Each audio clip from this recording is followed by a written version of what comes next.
how could you get fed up? Because there's some people who their dream is to go to London or Paris or someplace like that. How could you get fed up with that? All right, so you all moved to Ghana.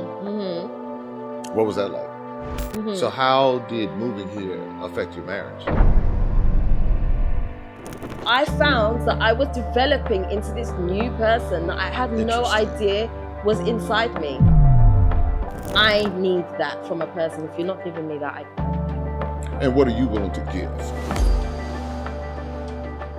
It was horrible. It was like the worst thing in my life. I have never felt so alone in this world than in that moment. I'm really tired, but I didn't know it was an emotional tired. It wasn't sleepy tired. It was emotionally, I was exhausted. Like I couldn't continue like that anymore. I was broken.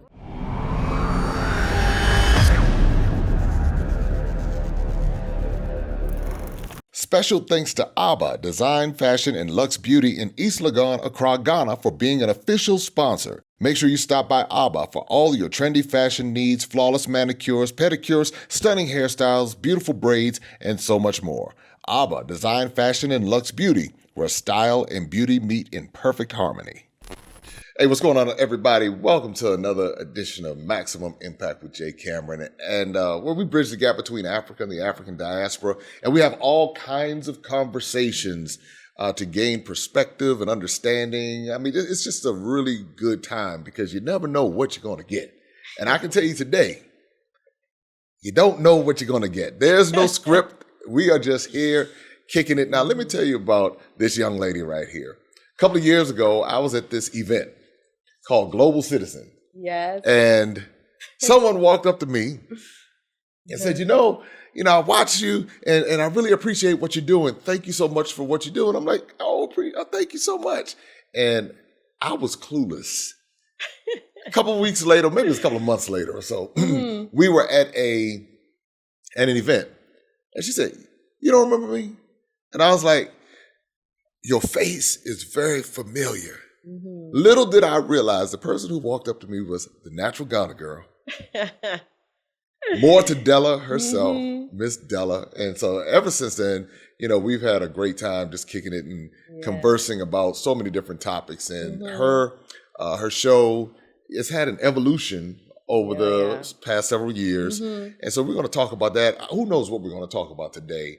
But it is a pleasure to welcome to Maximum Impact More to Dela. Thank you. How are you? I'm very good. All right. I'm really, really good. I'm almost nervous. Well, it is a pleasure to have you here because it's been a long time coming. Yeah. And since that time we met, a lot of things have changed in your life. And so anyone can hear from your accent. Yeah. You do have a British accent. Yes. But you are Ghanaian. Yep. Ghanaian through and through. Okay. So now you were born in... No, I wasn't. I was born in the UK. So both my parents are Ghanaian. I was born in the UK, but I've had a very deep culture in the Ghanaian. Okay. Yeah, because my parents raised me as Ghanaian, but in the UK. Got it. And we used to come to Ghana every other year for holiday. That's the only holiday destination I ever knew about. I'm like, my friends are going to Spain, going to America, and I'm going to Ghana again. So now, what's your ethnic group here in Ghana? I'm Ewe. Okay, Ewe. Okay, yeah, got both it. my parents Ewe. So, do you have any German ancestry, anything like that? Because I know the Germans. Do you know what? My great grandfather was Scottish. He's white. Okay. Yeah. So it came from that part of the world. That's part of the UK, right? Scotland. Yeah. So Scotland, Wales, and Great Britain. Ireland, English. Northern Ireland. Yeah. Okay. Well, the Irish. Okay. Yeah. Okay. So, because a lot of people think the United Kingdom is just England. Yeah, no. But it's actually united. Yes. Right. Exactly. Okay. Exactly. So here you are. You're born in the UK. You're coming back and forth to Ghana. How did you end up in Ghana permanently? Or over the past several years? Yeah. So I've been in Ghana 10 years. So my ex actually wanted us to come to Ghana. He was born here, left here when he was 6. And my mum wanted to do a holiday at one point where she wanted everybody in the family to come to Ghana. And then, so we all came, and that was his first experience as an adult coming back to Ghana, and he loved it here. Okay. And since that time, he wouldn't stop going on about Ghana, Ghana, Ghana. I was over Ghana because I'd seen what Ghana was like when it was undeveloped, like completely undeveloped. And I had no interest in ever moving here. Interesting. But the pressure from him was so much. And then I think I got to a phase when I was in the UK where I was just tired of UK life. It just felt monotonous for me, and I just felt like there has to be more to life than this, you know. And so one day I just agreed, and I was like, okay, let's just do it, which was wild because Ghana was not popular like it is now. Yeah, everybody's like no Ghana. people like, you're going to Ghana? You're going to Ghana to die? Oh wow! You know, like wow. It was so scary to people. Like, why would you go there? Do you know Ghana's healthcare system is not good? Like, why would you do that? You have these children now. Why are you going to take them out from this established country to somewhere that is not safe? It's not safe. So when you moved here, did you discover that it was not safe, or did you discover that it was all the things that people were saying? I mean, I had some insight into Ghana, so I wasn't really worried like that. Obviously, in terms of like medical things, yeah, that did worry me a bit. But for everything else, no, I wasn't worried because I'd had my ties here. So I wasn't walking in blind. Okay, so you knew what to expect. Yeah, I kind of had an idea of what it was, you know, so it didn't disturb me too much.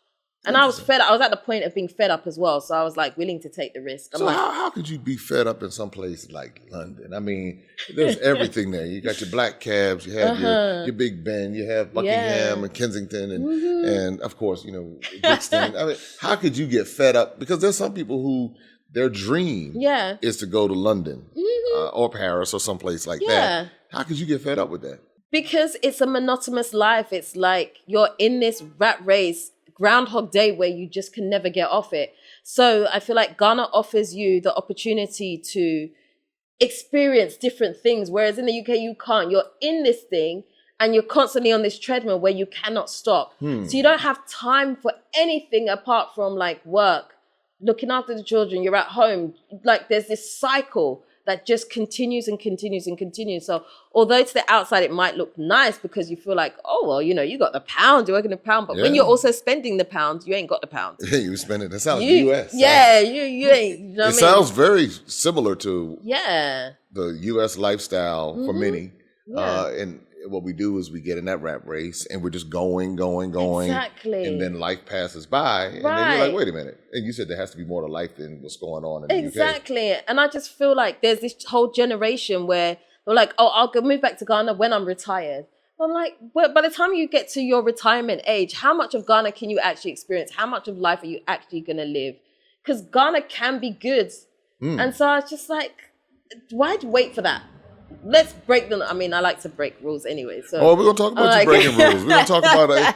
But I mean, you're right, because once you get in that cycle, and I had an epiphany similar to that in the U.S. And I was like, wait a minute. If I'm not careful, I will live my life doing the same thing, the same routine, just like everybody else. Yes. And then it'll be over. And I was watching people as I was getting older. I was watching people pass away. Yeah. And I knew their life. Some of them I remember when they were born, and I watched when they passed away. Yeah. And I was like, they might have been fulfilled. Yeah. But I was like, that's not the life I want. Exactly. So you feel like you're destined for more somehow. Absolutely. And it's that thing that pulls you out, because it's not easy to leave the West, because you leave behind certain things, especially in the UK. You know, you have to leave behind certain benefits and stuff like that. And people are like, you're going to leave that money? Like, that's free money that the government is giving you. Why would you walk away from that? So it takes something to be able to walk away from that and start a new life in Ghana, you know? Yeah. So you all moved to Ghana. Mm-hmm. What was that like? It was hard, man. Okay. Ooh, it was hard. It was not easy. It was not the fantasy that I had in my head, that's for sure. It was tough because, you know, things here, Ghana was not popular. And so it was still good. There was still a lot of struggle. So we still had the light off, 12 hours on, 24 hours off. We were experiencing that. I didn't know that you could run out of gas, because obviously every time I'd come on holiday here, it was a holiday. So I'm not seeing certain things. Now I'm seeing that we're running out of water. There's no gas. I'm like, what do you mean there's no gas? Like, they turned off the pipe? Like, no, you have to go buy gas. I'm like, what do you mean go buy? Yeah, I'm like, what do you mean you have to go buy gas? So how does that work? Yeah. So all these things I was having to put up with. And then internet was also a huge problem. And so I started a YouTube channel because I wanted to vent, because I was upset. So that's what happened. So that's how you got started with YouTube. So you all moved here. It was difficult. You started your YouTube channel, and then let's talk about that. I mean, how did you got started YouTube? Yeah, so before I came to Ghana, I had this fascination with natural hair. I was obsessed with natural hair. I used to watch hours and hours of videos. So I thought, when I come to Ghana, I'm gonna start this YouTube channel. Even though I was very introverted, I'm gonna start this YouTube channel. You're introverted. I'm extremely introverted. Believe me. Don't let me fool you. You're fooling us. Yes, I was like, I'm gonna start this YouTube channel. It's gonna be all about natural hair. What can I call the channel? I know, Natural Ghana Girl, because I love natural hair. I'm in Ghana. Okay. I'm a girl, so Natural Ghana Girl. So that's what I'm going to call the channel. So I did 2 videos which were about hair. No one cared. No one watched it. No one minded me. And then one day I turned on the camera because I was really upset about not being able to access internet and all the other things that were happening. And people watched the video.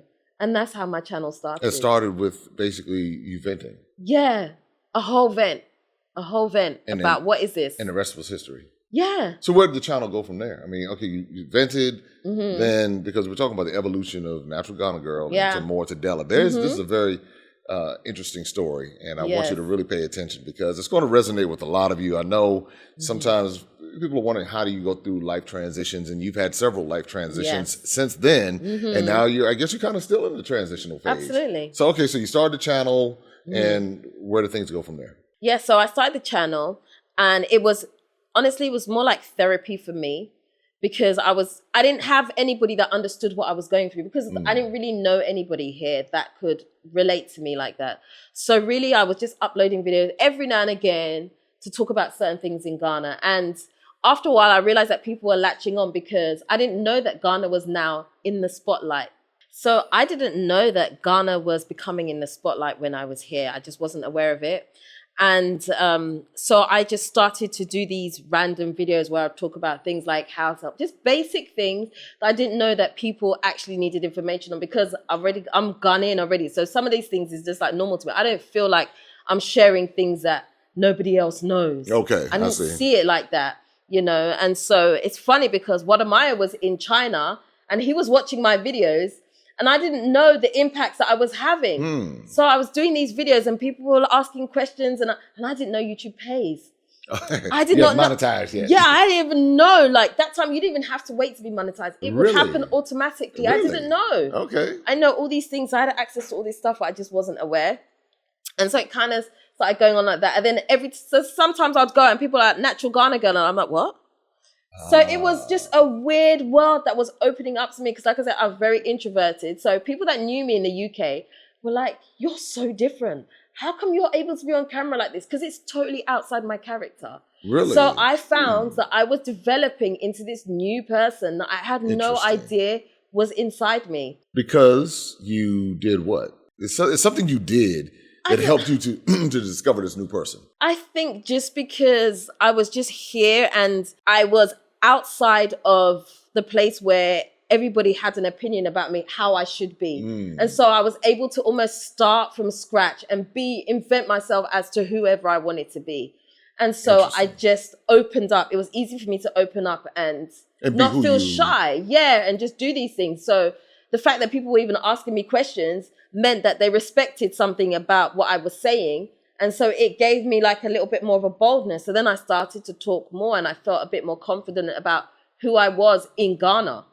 Well, you know, a lot of people, I said this is going to resonate with a lot of people, because so many people don't know the real person, who they really are, because they are in this container where someone has all of these opinions about who they should be. Right. But who we are internally is in conflict with who everyone says You should be. Exactly. So this conflict is almost like they would call it a rebellion. You're being Yeah. rebellious. But Yeah. it's like, no, I'm trying to be free. Yeah. You want to put me in a box and I'm ready to go fly. No, Yeah. come back in the box and be here Yeah. and sit with us in our misery. Yeah. And a lot of times people mean well. Yeah. They mean well. It's not that they're They trying do. to be. Yeah. It's not deliberate, but it's just a pattern that you end up falling into. And I felt like I was actually able to break free from that, you know? And so I was loving Ghana. Ghana was hard, but I was loving Ghana. So even at that time of where I felt like Ghana was difficult, it was still, when I compared it to being back in the UK, it just didn't compare. So I was able to get through certain challenges here because I was like, this is still a better option. Because you were free. I felt so good. So even the amenities, because some people are addicted to the amenities. Yeah. Others would prefer their freedom. Yes. And now you have all of the amenities. I mean, everything is here. But it's just that thing. I get it. Exactly. So I was like, I remember I used to beg people, please can you do some shipping for me? I need this. Like, you still want your creature comforts, you know? So that part was hard. I mean, I found that my children adapted really easily here. I struggled in certain things, but for them it was easier. They just loved the outside and all of that. So it was easy to kind of eventually sort of integrate into Ghana, and things were good, but obviously I've had my journey. It's been like this. Well, let's talk about some of so you were going through the ups and downs. When you came here, you were married. So how did moving here affect your marriage? You know what I always tell people? If you have a problem in your marriage, when you come to Ghana, it will be highlighted. Oh, really? Yeah. Okay. Marriages in Ghana are different. And especially for me, I think my marriage, even more so because it happened in church. And so when we came out of that church structure where we weren't going to church every Sunday and we weren't seeing these people all the time, it was like we almost had time to now focus on what the marriage really was. And in the UK, remember, you're in this rat race. You don't have time to stop and think. You don't have time to reflect on certain things that you're not happy about. But here, we had time. And so there were certain things that were now popping up. I was like, actually, I'm not happy about this. Okay, let's rewind this a little bit. So you said, what role did the church play? You mentioned church. So what? Yeah, so I was in church. I got into church when I was like about 21, I would say. So I'd been in church for a number of years. And I love church. I love God and all of that. But one of the things I found was that church likes to matchmake people very quickly.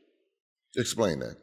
They like you to find a partner, get married, and, you know, and sometimes I feel like you're pushed into things too fast where you're not ready. You might seem ready on the outside, but you're not ready. That was my experience. And you said you got married at 24. I got married at 24 to somebody who, had we been on the outside and not in church, perhaps I wouldn't have picked. Interesting.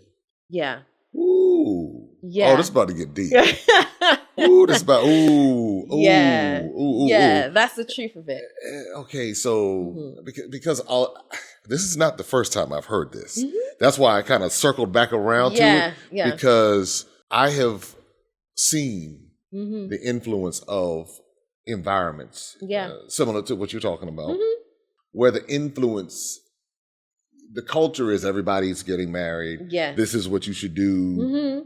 You don't want to be out there fornicating. Yes. So you better go ahead and hook up with someone. Yeah. And then it might not be the best situation. But then once you get into it, now you better not leave it or else something's wrong with you. You're going to hell. You're committing some sin. Yeah. They always want to pull you back together. That's the thing. So even if you bring up issues, let's talk about how we can fix these issues, which is not necessarily a bad thing. Right, of course. But sometimes there is just a missing element.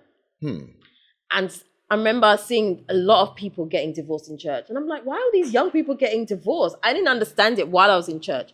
But once I came out and I moved to Ghana, I was like, oh, man. So what do you think was happening? Because you saw young people getting married, and then you saw them getting divorced. What do you think was happening that was contributing to that? Because I was still in church, it was hard for me to see it objectively. So I kind of saw it as almost like a rebellion. Like, these guys are being rebellious. Like, why would you do this? Like, you've got married. Why would you? Because for me, when you get married, it's for life. Right. I didn't joke about.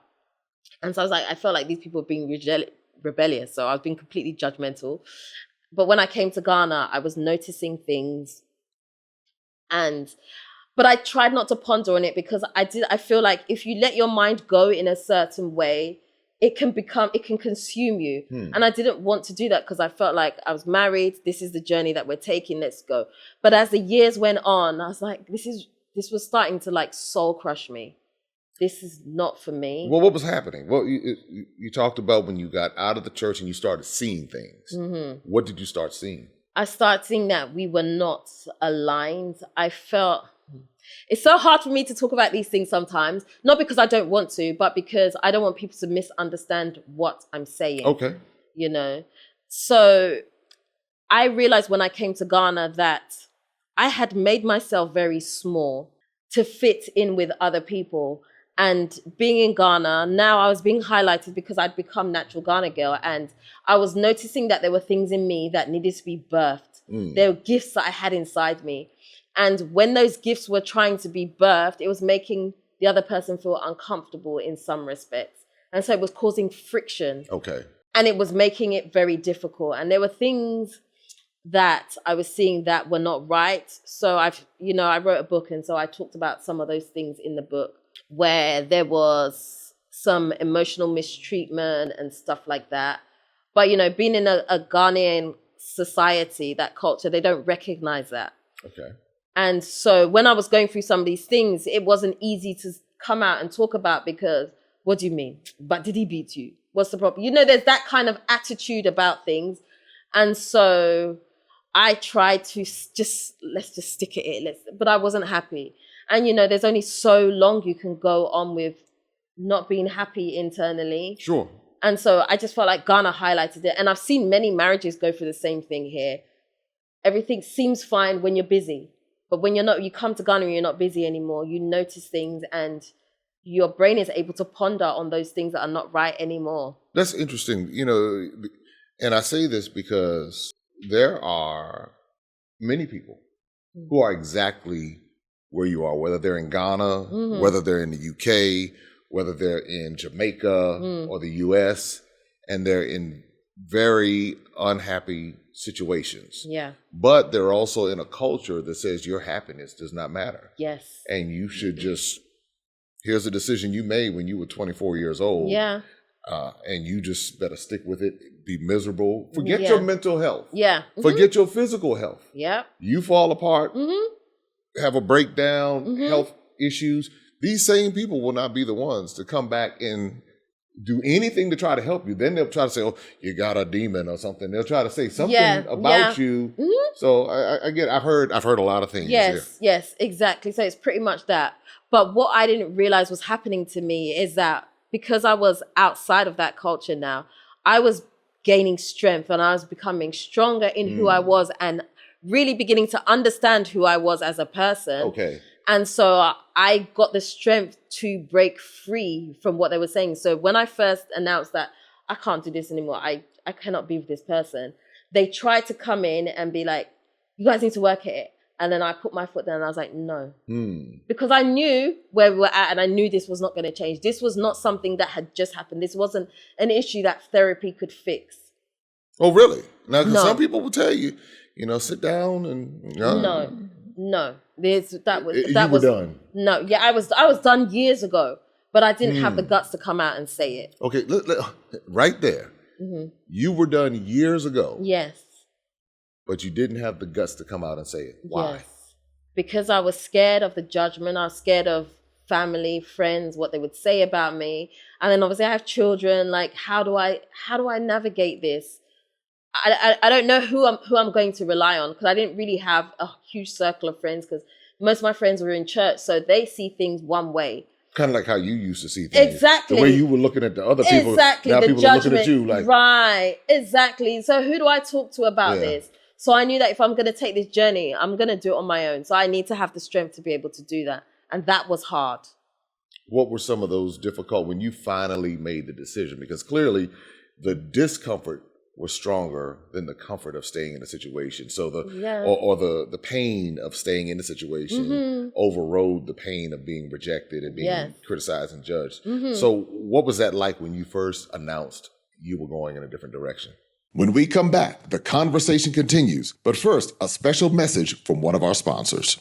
Maximum Impact Travel celebrates the rich history and culture of the African diaspora, connecting travelers to Africa, the Americas, the Caribbean, and Europe. Through carefully curated tours, they showcase the people, traditions, and hidden treasures of these regions, offering unforgettable journeys that honor the beauty and legacy of the African diaspora. It was horrible. It was like the worst thing in my life. I have never felt so alone in this world than in that moment. Really? Yeah. And when you say you were alone, what? Because people didn't understand why after all these years, because it'd been 18 years. Like, why? How can you walk away? It's been 18 years. How can you walk away from this? That might be room enough right there. You see what I'm saying, right? Right. Exactly. So, like, there was already a lot of judgment. And this time I hadn't come out to my subscribers who knew that I was married. I hadn't even gone there yet. Okay. This was like people that knew me, family and stuff like that. Because you all had a show together. We went, it was mine. But he was featured on the show. Sometimes, but he didn't like to be in front of the camera. Okay, cool. He didn't like to be in front of the camera because he had messed up in Ghana. Okay. Yeah. Okay, that's a whole other story. That's a whole, this could be a long, like, no, that's why I was like, you got enough SD memory card on this thing because, like. But so he preferred not to be in front of the camera. Yes. And then, but you hadn't come out to the subscribers yet. You came out to your family and friends. Yes, and because I felt like that was the easiest place to start. Okay. Let me gain my strength before I decide to make this thing public because there was no way I could hide it forever. Mm-hmm. So I came out to my friends and sometimes a lot of them were like, try and work on it, see what God can do. But I knew that this is not going to work. You knew that was it. No, it was dead because no one was there when I was crying at night. No one was there to see the hurt and the things that I was going through. No one was there for that. And so I knew that no matter what they say, I still have to do this journey and I need to gain the strength to do it. But I lost a lot of people along the way. Okay, now. A lot. Hold that thought because I can, I hear comments before they even come in. Yeah. So I've been doing this long enough to know. Yeah. Someone is, sitting there watching this and they're saying, okay, so, we're hearing what all he may have been doing wrong. Mm-hmm. What did you learn about yourself that you could have done better during the kind of leading up to that point? Because it takes two to tango. Absolutely. No one person is all wrong and one person all right. So what are some things that you did or didn't do that may have contributed to the situation? I love that you've asked me that because I have got to a point where I'm so fed up of people thinking that I think that I am 100% innocent and I'm not. I always tell them, I'm not an angel. If you think I'm an angel, please don't come and I am not an angel. I have my faults too. My communication was horrible. Okay. One of the things that I found that I was doing was if an issue came up, I would shut down because I didn't want to talk about it. And then it would make that thing fester and it would become worse and it was a snowball effect. And I just was never being honest about when I was unhappy about things, I would never talk about it. I would just shut down. What would the shutdown look like? Default. So when you say shutdown, because some of us have a perception in our own minds what shutdown looks like. But for you, what would a shutdown look like? Or what would you do during a shutdown? I didn't want to talk about it. Or if there was an argument, I'd just say, okay. I wouldn't defend myself. I would just, because for me, it just felt easier to just think whatever you want to think. I'm over it. I'm past it. And so I just wouldn't. If people assume something about me, I would just let them assume it. I wouldn't defend myself. What thoughts would you have during the shutdown? Because, when you shut down, you're shutting down externally, but internally, it may be a raging fire. Or something. No, internally, I was in pain. I was crying. Okay. Internally, I was crying. And I just felt like, what have you missed? Like, how did you get to this point? Because, I love love and I love romance. And I would see these couples and they'd be so... they'd be hugging each other and they'd be so supportive of each other. I'm like, why do you not have that, Dela? Why are you not feeling like this with this person? Like, why? So then I used to think bad things about myself, like, maybe you're really just not loving. Maybe you're this, maybe you're that. And so I'd be really hard on myself. So not that even would on be him. The shutdown. Not even on him. Internalize it. Yes, I would internalize that. And so I was just like, why are you not this functioning person? Why are you like this? And so I would be hard on myself. And you would do that for years. Years. And I would never tell it. I would never vocalize it. What toll do you think that took on you to be in that space for that long? You could see it on me. Like, I looked terrible. So your physical appearance changed because of what was going on internally? Like, I would smile on the outside. If you meet me, I'd smile and we could have a great conversation. But internally, I was really sad, really unhappy. It showed in my dress sense. It showed in the external of me. I was always really tired. I was drained. And I remember when I look back at some of my old videos, I had said it so many times. I'm really tired. But I didn't know it was an emotional tired. It wasn't sleepy tired. It was emotionally, I was exhausted. Like, I couldn't continue like that anymore. I was broken. Wow. And that's the side that I don't think many even care about, because, they'll throw a stone. Yeah. Since we talk about church stuff. Yeah. They'll throw a stone at you without understanding all of what's going on internally. Exactly. And a lot of times the very people who are throwing the stones are going through the same thing. Yes. But they don't know how to process it themselves. Yeah.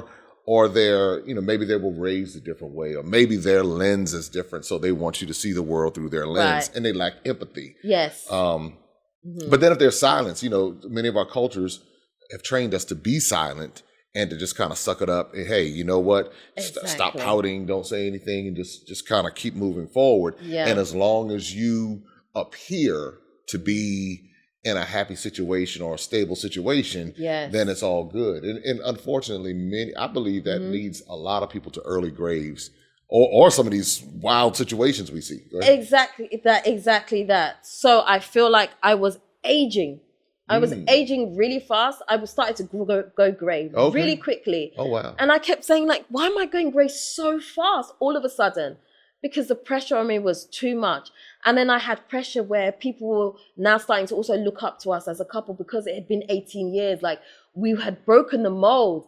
Like, this is not normal anymore, where people are able to sustain marriages for so long. So I had that pressure too, where people are like, you guys have been together so long. This is amazing. You guys are, wow. And I didn't want to be in the headlight. Like, I didn't want to be that person. I didn't want to be in that spotlight, because I knew what I was feeling. Yeah. But I couldn't say it. And it was killing me. I mean, it sounds like it was an emotional prison. Absolutely. Because you're feeling something, you can't say it. Or you feel as though you can't say it because of the repercussions that may come from it. But then, you talked about, and it's something I've learned over the years, that we will look at numbers when people get married. Oh, you've been married 18 years, 30 years. Yeah. And I talk to so many people who say, I might have been married 30 years. But, and then when you really get to the core of it, you find out a completely different story. And married but single. Yes, married but single. And, you have a lot of people out here married, not having any sex. Yeah. You have married people just not, they're just sitting there like, we're married. And on the outside, everybody's like, you're an example. But when they go home, they go their separate ways. Yeah. They got the little side pieces, both of them. Yeah. Have little side situations going on, all kinds of things happening. And I think that when we have honest conversations about the emotional challenges that go along with it, and sometimes, here's the reality, sometimes people grow apart. Absolutely. And if it sounds like you were going in one direction, and he was going in another direction, and when you were in the church environment, you couldn't necessarily see it, but when you got outside of that environment, you were like, wait a minute here. Yeah. Do you think that's some of what happened? Absolutely. I didn't realize what was happening to me while I was in it.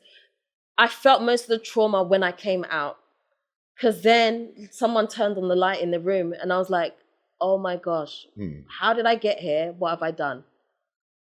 And that's kind of like how I started to see things. So I like to analyze things a lot. And one of the things I decided to do was be very honest with myself about where I was, who I was, where I wanted to go.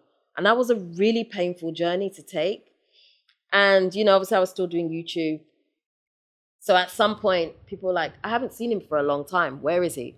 I ignored comments for a long time. Oh, really? Oh, a long time. He had been gone 6 months before I told everybody what had happened. 6-7 months. Why did you feel the need to even tell everybody what happened? Because it was becoming something where it was becoming a problem for me.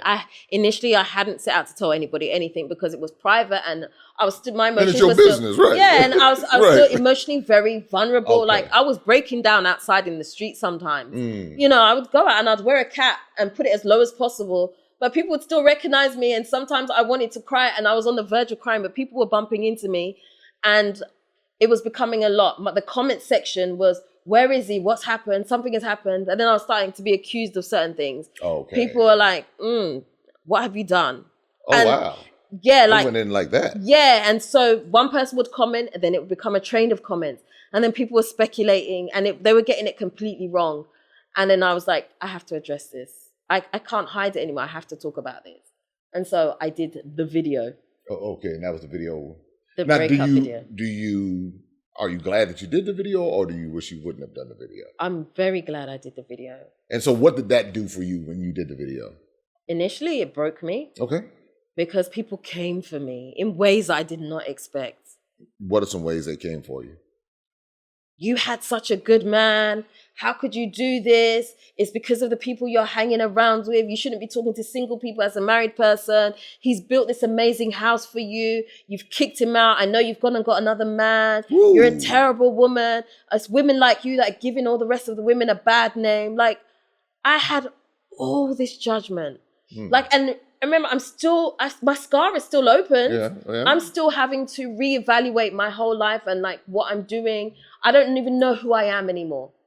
I don't know what my identity is. I don't even know what tomorrow brings.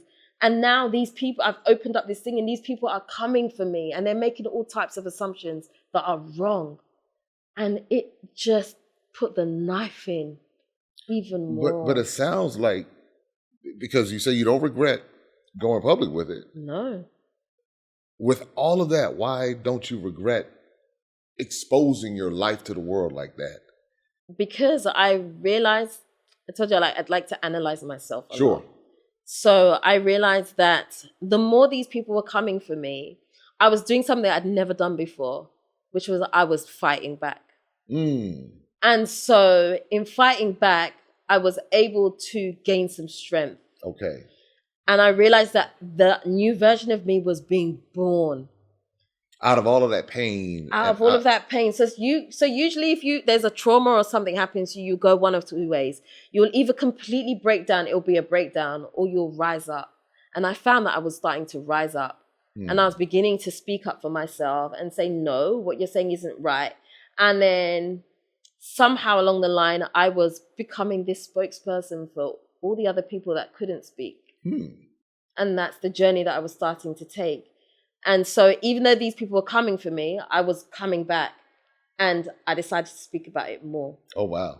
And I know it set them off. Yeah. I know. I mean, even like now, there are people watching who are, something inside of them is, oh, yeah. I can't believe she's saying that. So whenever I do interviews like this, people are like, oh, here she goes again. She's still talking about this thing. You think you're the only person that's gone through divorce. But they don't understand.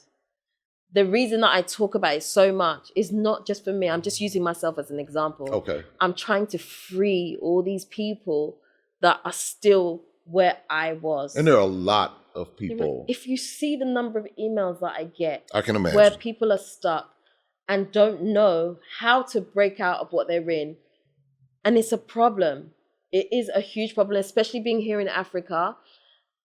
You talk about divorce and see what happens. See the number of people that will drop off and don't want to be associated with you anymore because you're bringing shame, you're bringing embarrassment, you're talking about things that should not be talking about in public. It happens. I mean, the same thing happens in the U.S. It's really... It does. It does. And I mean, I know it's, different here in Ghana, just being in the different cultures and some of the taboos, the cultural taboos. Yeah. But even in the U.S., especially in Black American culture, when you start talking about certain things, it makes people uncomfortable. Very uncomfortable. And what I've concluded, whenever you have a public platform, that's their problem. Yeah. You're like, oh, okay. Well, but you have to be strong.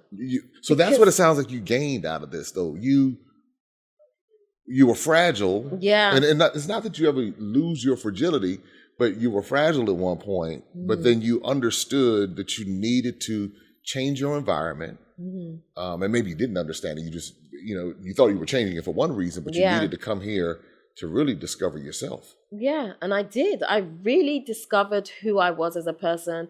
And I discovered the things that I liked and I didn't like, and the things that I was no longer going to tolerate because I had to become this new person. And, you know, a lot of people said to me, but what about your children? The decision that you're making affects them. And I was like, I'm doing this for them. You just don't know. Okay. And so they are where I got a lot of my strength from, because I don't really talk about my children, but I suffered trauma and so did they. Sure. And so I got a lot of the strength from them because I knew I had to do this for them, and it wasn't just about me anymore. And so that's how I was able to do it. Why do you think we care about what people have to say in their opinions? I mean, these people don't pay our bills. I mean, well, you know, y'all get the views. I mean, it's always a lot of times the haters are the ones that pay the bills. They keep do. on watching, keep on talking trash, keep that engagement up. You know, keep on. Come on. Sometimes I'll engage them, just get that algorithm. Drop this one, boom, and then walk away. You think you hurt me, but you really put a few extra coins in my pocket. But why do you think we care about the opinions of people? I mean, what is it? And I want to talk about people like on social media. Of course, family and friends. There's an emotional connection. But some of the peanut gallery that pops up on social media, why do we care? Because nobody wants to be disliked. Got it. And so we try sometimes to hold on to this thing so that we can be liked. And I think after being in social media for so long, you realize that you cannot make everybody happy. And I think once you have that realization, you can't make everybody happy, the only option you are left with is to make yourself happy. And those that are with you, and those that are not. There's nothing that you can do about it. You know, someone once told me that you can do a YouTube video and say the sky is blue, and someone will come back as to why it is not blue. Absolutely. There is nothing that you can say that everybody will agree with you 100% of the time. That's right. And you'll kill yourself trying to And that's what I realized. I realized that me trying to get these people to see my way is a waste of my time. So I'm now going to only focus on those that need to hear my message and what I want to share. And that's what I did. I just decided to forget everybody else. And those people that understood where I was coming from, those are the people that I gravitated towards. And those are the people that gave me strength, because I realized that I was beginning to help other people through my situation. And I started to see my purpose. Okay. I didn't know what my purpose was before. It's interesting because oftentimes we discover who we are through pain. Yeah. And we also discover our, when we say purpose, if you will. Yeah. We discover our purpose and all of that through some of the most uncomfortable circumstances and things we would never sign up for, knowing that we're getting into it. Because you said, you know, you went through all of the issues and trauma of sharing your life and putting it on Front Street, but then it ended up being one of the biggest blessings because it ended up giving you the courage, and you discovered this new person. Exactly. But it was a painful process. I spent many nights on the floor crying, trying to hide from my children so they wouldn't see that I was crying, being broken, having no one to talk to, having to rationalize things with myself, making sure that I was good, making sure that I was eating, and all these different things. Like, having to rediscover myself was tough. It was tough. I had to admit where I was. I'm like, I looked at myself in the mirror. I was like, man, you look like trash. Oh, really? It got that bad? Yeah. I'm like, you look like trash. So I started going through this journey where I then cut my hair. Okay. I then tried to change my wardrobe. And, you know, I had to get a few solid people, friends that understood me. And I needed people who would accept me for who I was. And I just needed to go through this transition that people didn't understand. People were like, you've just gone through this breakup. Why are you always outside? I'm like, because I need it right now. I need to know. I don't even know who Dela is anymore. Like, who is this person? I left her at 24. I have to go back and pick her up at 24 because she's not 24 anymore. No. She's in her 40s. She's a grown woman with children. Yeah, and I don't know who I am. Who is Dela? I don't know this person. I don't know what I like, what I don't like. That is deep. That is really, really deep. You said you left her at 24. Yeah. And even at 24, we're just beginning to discover who we are in many cases. Some people have a solid foundation. They're good, they know. Yeah. But for a large group of people, I did not You're know. just trying to, you're 24. I had no idea who I was. I moved out of home when I was 18. And so I'd been on my own. Then I got married at 24. It's like I'd only had like 3 boyfriends before, like nothing serious. Yeah. I hadn't had a chance to even discover who I was. I hadn't really traveled. I didn't know who I was. I was literally just conforming to what other people believed who I am supposed to be. And that's the life that I had lived for all those years. You know, like I have an aspect of my personality where I'm a little bit fiery sometimes. Do tell. I can be a little bit fiery sometimes, you know, and sometimes that went against me. Okay. Because, you know, when it would rear its head at times, people were like, who is this? What's going on here? Who is you this? were introvert. No. Yeah, you know, it would happen. And that actually worked against me when I decided to announce my breakup as well. Okay. Because I was the person to blame. This is the attitude that she has because she's like this. My ex, in the public sphere, he's very calm, very collected. I'm the fiery one. So that went against me. And so these are some of the things I had to discover about myself, about my character. I'm like, okay, you're fiery. And what riles you up? What brings you to the point where you're like that? You know, I don't like injustice. So you've gone through this transition. Who is Dela today? You picked back up 24-year-old Dela. Mm-hmm. What are you now discovering about yourself post-divorce, post-awakening, post-new you? I realized I'm a very quirky person. I like to be free. I feel like I'm a freedom fighter. Okay. Yeah. Freedom fighter for others. For others, yeah. So I've always been an empath. And I've not really known how to use that. So in me thinking that I was an empath before, I just would take on people's pain and I would feel it and I wouldn't know what to do with that. And I would just internalize it. Mm-hmm. But now I'm still an empath. But when I feel people's pain, I'm like, okay, what can we do? And so I want to help people in the best way that I can. So now I feel like I'm a people's spokesperson when it comes to relationships. So now I'm in a space that I'm very comfortable with. I'm very vocal about, which is why people are like, why do you have to talk so much? I want to help people. Got it. And so this version of Dela is very outspoken, which makes people uncomfortable. Mm-hmm. But I just feel like it's necessary, especially being here within the African culture where we don't talk about things. I want to talk about things. And so I'm very outspoken now. I love aspects of my life. I'm just getting to know myself again. I'm very happy. I make decisions that make me happy. If it doesn't make me happy, I can easily say no. Whereas before I would do things for other people that would make them happy and not myself. But now I put myself first. So in putting yourself first, I guess now are you back on the dating scene, or how's that working out for you? now that she's available. Now the juice is coming. now the fellas, you know. Well, I don't know, maybe not. You know, hey, how's the dating scene going for you? It's been interesting because it's been 20-some years. I know, like I'm like, what is going on in this industry? Like, what is happening here? The industry. I'm like, this industry, it's very, very different for me. It's been good. I have dated a few. Okay. Not a lot. I've dated a couple of times. I put one person on camera. That was interesting.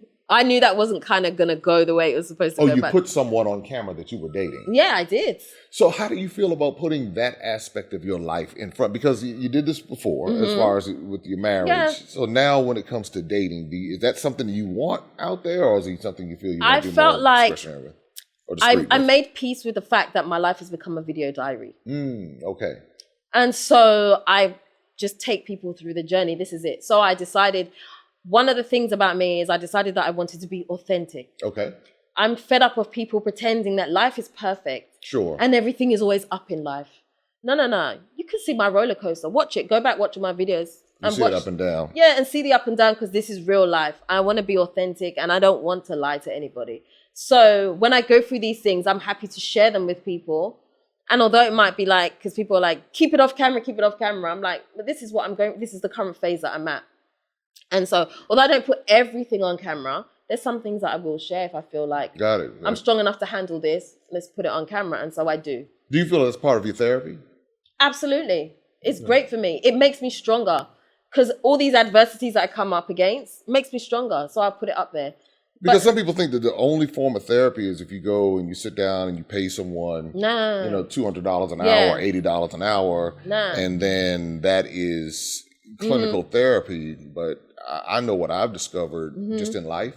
Yeah. Sometimes therapy comes by way of changed environments, new social circles, through people who understand who you are. Because a lot of times, and I'm not knocking clinical therapy at all. Yeah. By all means, I actually condone it and suggest if it's something that you need to do, definitely do it. But I also don't limit it to that only, because there's sometimes even the therapist, there's certain situations that even the clinical therapist can't even handle or don't even understand. Of course. And it sounds like in your situation, there were some things that you just needed to be able to do that were different, and that helped in your process.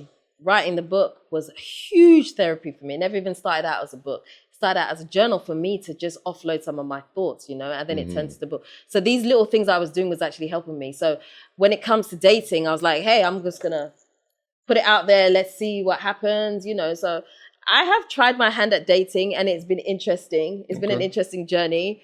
I'm always getting myself into trouble on camera, but I'm not gonna say it anyway. I kind of whittles it down to the type of guy that I know that I need, that works for me. So I've tried dating American guys because I don't know. I like American guys. I feel like they have a little bit of spice, So I like that. British guys, I just didn't really want to date a British guy because I felt like it's a little bit bland for me. I didn't really want to go there. I'm sorry. Don't come for me. Yeah. But then I felt like trying to date an American guy, they would, sometimes Americans have a lot of trauma that they haven't dealt with. For sure. And I didn't know how to handle that. So that wasn't working for me. And then I dated a Ghanaian guy briefly as well. That also didn't work for me because that didn't work because I felt like he wasn't open to communication, whereas I was at a phase now where I was communication. You're definitely communicating, right? So yes, communication is all those years. It's coming out now. You see what I'm saying? Communication is huge for me. I want to talk about everything, and this person just didn't want to, so it wasn't going to work. So that ended, and I've been open to relationships. So I think my ideal now is someone who is Ghanaian but traveled. And so then I have the best of both worlds. Interesting, because that's something that I've noticed as well. Sometimes you travel the world and then you end up coming back to your primary culture because it's familiar, but you understand what you like, what you don't like. Exactly. What would you do differently now that you're in this phase? You're dating or you're considering dating. What would you do differently from before? Because that's the thing. How do you not repeat a cycle? How do you not find yourself in the same situation again? Honestly, I think because I know myself now. So the rose-colored tinted glasses are off. I know who I am. I know what I need. And there's certain things that I won't compromise on. And I think if I can be strong and say that I'm not compromising on this, it makes it easier for me. So it's not about what your expectation is for me, what I should or shouldn't be doing. It's not about that. It's about what genuinely makes me happy. I'm not conforming to what your version of happiness for me looks like. It's about me. And so there's certain things that I will not take. If you don't communicate with me, we cannot do this. I want to talk about everything. If you're in a relationship, we're going to talk about sex. We're going to talk about absolutely everything. If something makes me unhappy, let's talk about it. I need that from a person. If you're not giving me that, I can't. And what are you willing to give? I'm willing to, I feel like that's a really great question. Hey. I think that's great. I've been accused of this. Yeah. I sat down here with you. No, it's good. No, it's really. Real. Yeah, because what are you willing to give? Because a lot of times we'll say, this is what I want. And then it's and then it makes us think. Yeah. Yes. I'm open to compromise when it comes to certain things. So if you feel like you require this from me and you tell me, look, I need this, can I be real with myself? Can I do it? Can I not do it? Okay, I'm open to it. Yeah, okay. Let me give you what I can give you. So I'm pretty much open. I will hear. Okay. If you need this, I'll see if I can do it. And how long would it take for you, because it takes time to get to know someone, and we master putting on masks when we get in relationships, especially at the beginning. We're all putting on our best show. We want to, everything is great. How long, or I don't know if how long is the question, but for lack of better terms, how long do you think it would take to get to know someone well enough to say, okay, I feel comfortable? Or again, how long might not be the best way, but that, for lack of better terms, it's like, well, how much time? Because even we live in a microwave culture. Even in some of these Ghanaian men are microwave Ghanaian men. Hey, I meet you, now it's time to get married. Everything else is going at a crock pot pace. Or even, I have a lot of times with Black American men, they go at the crock pot pace. But they're trying to, get in the bed real fast, but sisters try to get in the bed fast too. But it's I guess just trying to figure out how you make a determination that you're compatible with someone and really compatible to where you have that authentic relationship, because it sounds like you want to have someone who's compatible to where you are. You're free. So would you want to hook up with someone who's, of course you wouldn't, but I'm just kind of asking this question for everybody to think of. Would you want to hook up with someone who has not come to the place where you are of self-reflection, self-actualization, and really that place of freedom? Those are things that I think about when it comes to. So for me, I'm very upfront. Before I will get into a relationship, I'll tell you, like, there's certain things, like for me personally, I don't want to get married again. Okay. And I make it very clear. Checklist. I don't want to. I'm only looking for a life partner. For me, that's more important. So I will tell you straight up that I don't want any more kids. And I will be my full, genuine self from the beginning. I'm not wearing a mask for you. This is who I am. I'm quirky, and I'll tell you, I'm very quirky. Can you handle that? Because when we go outside, I'm going to be me. And usually, I can tell if a person is not happy with something. Drop off, please go.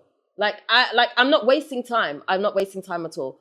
Drop off, because this is me. I'm not going to change for you. No, and I don't mean that in an arrogant way. Obviously, there's certain things I will adapt to, but if this is my character, I'm not going to de-quirky myself to make you comfortable.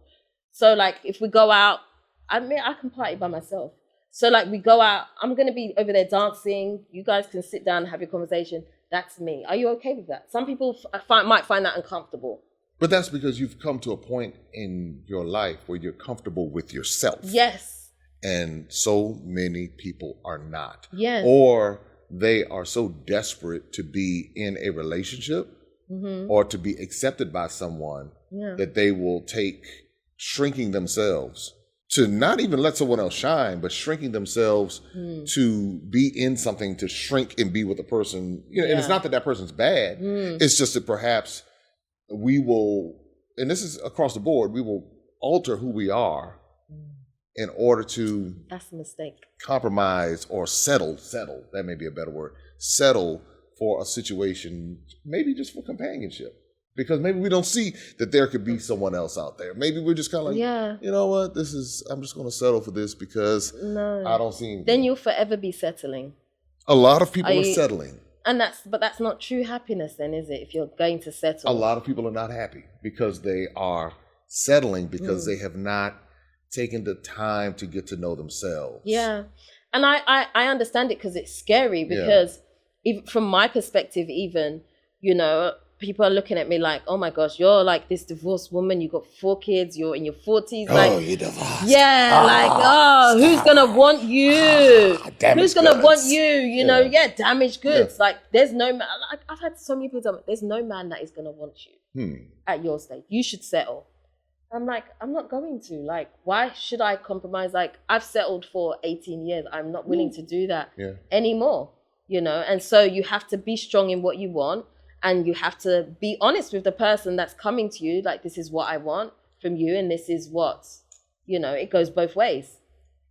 And it's about the honesty behind it, really. What do you think the church folks will say about your perspective? The ones who... When we come back, the conversation continues. But first, a special message from one of our sponsors. Join Darren and Destiny, twin explorers, on an epic journey across the African diaspora. From Ghana to Tanzania, Ethiopia, Brazil, and beyond. Their adventures uncover the beauty, history, and culture of these countries, changing the way children see the world. Dive into the adventures of Darren and Destiny now. You know? They probably think, oh my gosh, she's backslidden. She's backslidden. She doesn't believe in God anymore. And the devil got your mind. Yeah. The devil took your ledge off, threw you off the cliff. Absolutely not. I still believe in God. I still love God. All of that. That's still all. It's very much a part of me. But I don't let other people's opinions necessarily dictate to me how I should or shouldn't be. I'm very serious about things. I'm not out there, I don't sleep around. I don't do things like that. I still have really good morals in me. Sounds like a lot of it's cultural more so than even spiritual. Yeah. It's kind of like, this is our culture. Our culture says you do this. Yeah. But really spiritually, there are a lot of hypocrisies, because you find people saying, I can't believe you're doing this, but they're the biggest freaks in the whole building. Exactly. I'm like, I tell people all the time, I'm like, look, this is me. You're doing exactly the same thing as me, but you're doing it behind closed doors. I'm doing it on camera for you to see, so I can help other people. See what my mistakes are so you don't fall into the same things that I fell into. I'm very honest, very open. Yeah. And that's it. So that's what you're going to get from me. If you want to be in a relationship, this is what it is, Well, fellas, so you're here.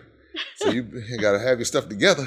If you don't hang out with Miss Dela, Miss National Ghana girl herself, you better have your stuff together. But you know what? There are people out there, and you'll encounter the counterfeits, the ones who look the part, because you put your life on Front Street, you'll get the DMs. Oh yeah, and I can be all of those different things for you. I've had that. Oh, I'm sure. Yeah. The minute you put certain things out there, they come sliding on in the DMs. Yeah. They try to relate to you, try and meet you where you're at. I'm so inspired by your story. Yeah. And I went through something similar. Hey, you want to get together for coffee, or you want to do this, or you want to do that, and I mean, obviously you've been through it, because you don't want to get back into a situation 18 years. First of all, you would not go 18 years. You probably wouldn't go 18 days. No, because it would click just like that. No, absolutely not. No, I know who I am. Here's a question. What message would you send to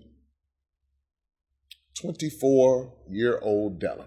What would you say to her? Because there's a 24-year-old out there, or there may be a 44 or 64-year-old that's still 24, trying to reclaim his or her life, because men go through this too. This is not exclusive to women. I've had men contact me. Absolutely, for sure. Absolutely. And men will probably go through it in even more silence because of typically not being the most expressive. I actually feel the pain for men so much, because I feel like men have it really difficult because they have to continue to be a man. They're not allowed to let that slip at any moment, otherwise they're seen as weak. Yes. And so they have this huge burden of trying to keep up with these society pressures and trying to navigate their own feelings and how they feel about how a relationship has perhaps gone. And it's a struggle. I mean, I found it a struggle. I'm a woman, and people will see me as like the weaker sex, I guess.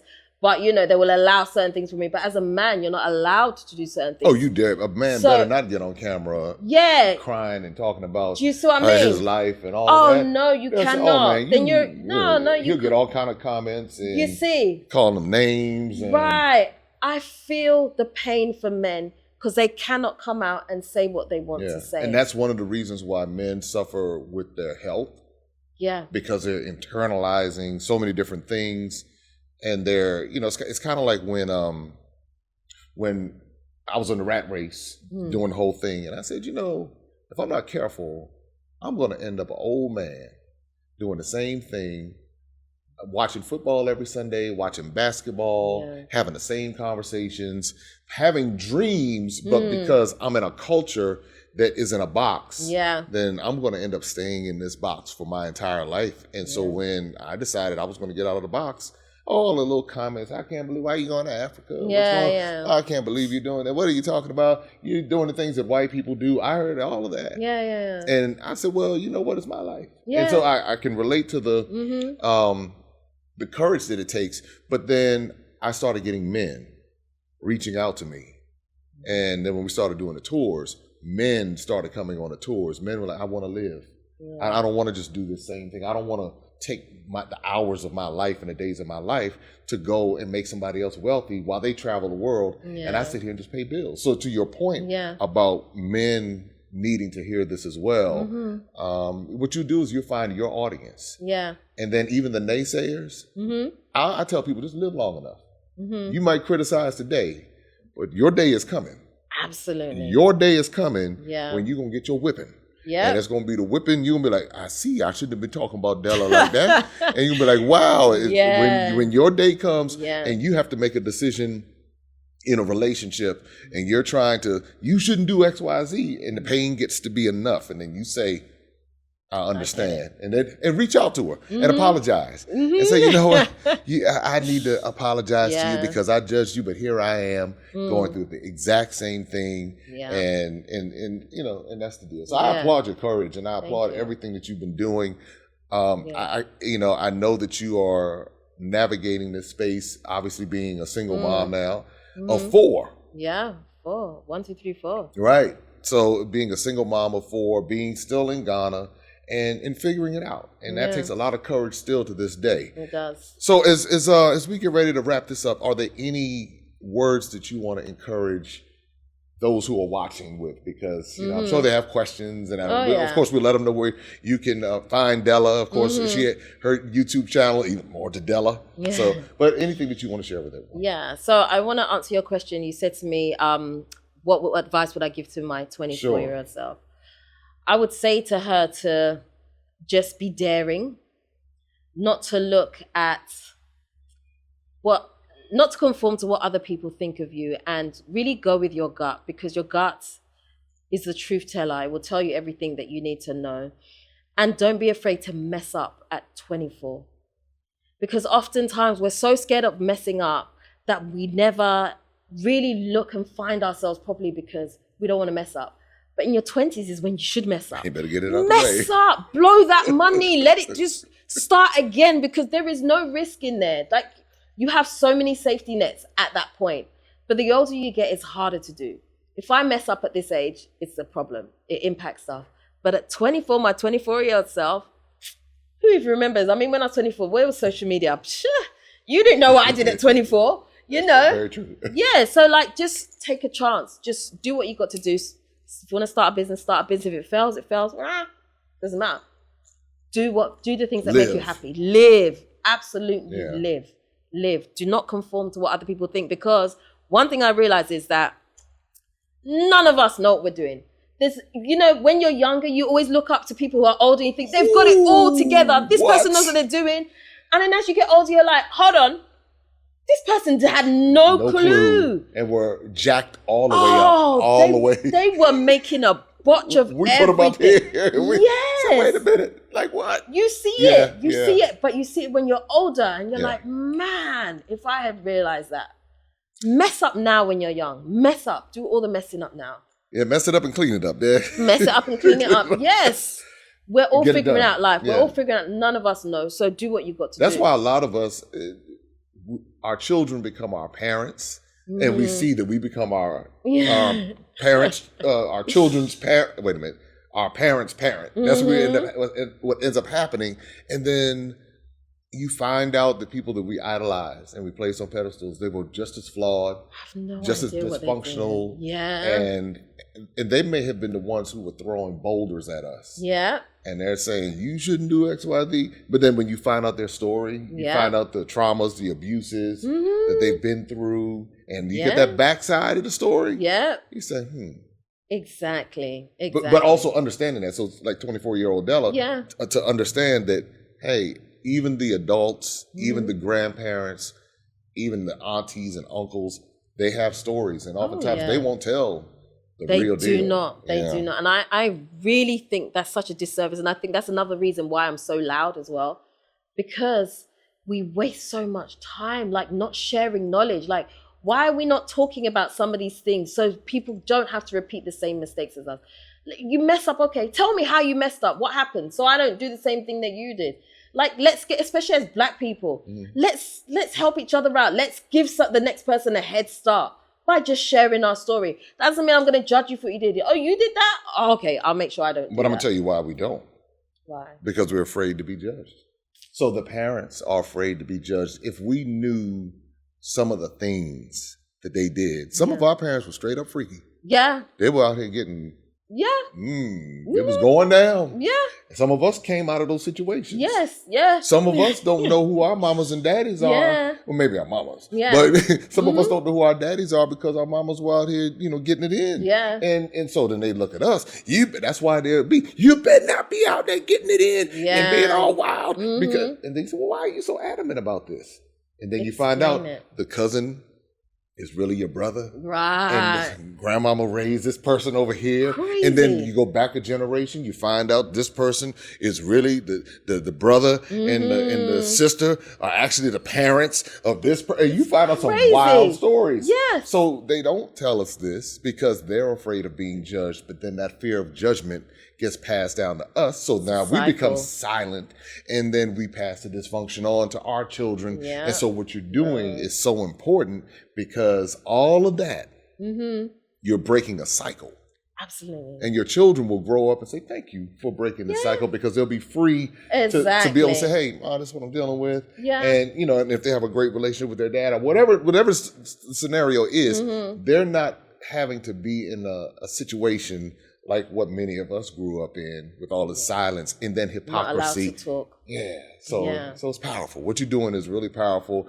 And I believe there's much more to Dela on the way. You have your book, you're doing real estate, you're doing interior decorating, and you're figuring it out. And so as you figure it out, all of the pieces of the puzzle come together, and then it just makes a wonderful story. And that's why I think it was important for us to sit down and talk. Absolutely. I said, let me make sure while I'm in Ghana, because I know we're not going to get you in the States. So I said, while I'm in Ghana, let me talk to you. So anyway, in closing, anything you want to share with everyone? I know you talked about 24-year-old Dela. Anything else you want to share? I'd say to people, just love life. I think this year, one of the harshest realities that I got was when my dad passed away. And then I realized life is so fickle. Do the things that make you happy and live life to the fullest. I know we hear that. Sure. We hear it, but we don't really listen to it, what that actually means, like living life to the fullest. Because none of us know how many days we got left. So if you've wanted to come to Ghana and you've wanted to experience the culture, you should. If you have that inkling in you to try something, try it. Because you just don't know what is going to be birthed from that thing. I never knew coming to Ghana would birth all of this in me. I don't know what I'd be if I was still in the UK. Just try your hand at it. Put fear to the side and just embrace life. Because none of us know how many days we have left. We don't know the impacts we're going to have on someone else. We just don't know. So just be bold. Be bold. Go on one of your tours. Hey. See what it's like. Experiment. Life. Do you know what I mean? Like, it's so fleeting. One of my biggest regrets is I wish I'd enjoyed my sexy 24-year-old body when I had it. I'm like, what? That flat belly that I had. I'm like, my gosh, why didn't I enjoy it more? Like, it's gone now. Like, it's gone forever. Like, I can't get it back. Like, have fun with yourself. I'm not saying be irresponsible. I'm not saying that. Sure. But I'm saying have fun with what you have in the time that you're in right now. Enjoy life. Wow. Well, you've heard it. Miss Dela is here, and we've had a great conversation. And I appreciate just the level of transparency and honesty and the maturity that has come along with this, because someone needed to hear what you're saying. They're battling all of the social pressures, family pressures, all of that's in there, dying quietly. But what your words have given them is some life. Yeah. And that's what I'm seeing time and time again when we have these conversations and we use social media in a positive way and a constructive way. And that's what I believe you're doing and your channel is doing. And the best of success to you and your family. So thank you. Again, I thank you for joining me today. Nice. We're here talking tonight. We can find you more to Dela on YouTube. Where same as on Instagram. Everywhere, more to Dela. Okay, so are you on Facebook as well? Yeah, more to Dela. All right, more to Dela. That's MORETODELA. More to Dela. Yeah. So all right, everybody, make sure that you like, subscribe, share, follow Dela, subscribe to Dela, and also make sure you do the same thing right here. And as always, until next time, take care and be safe.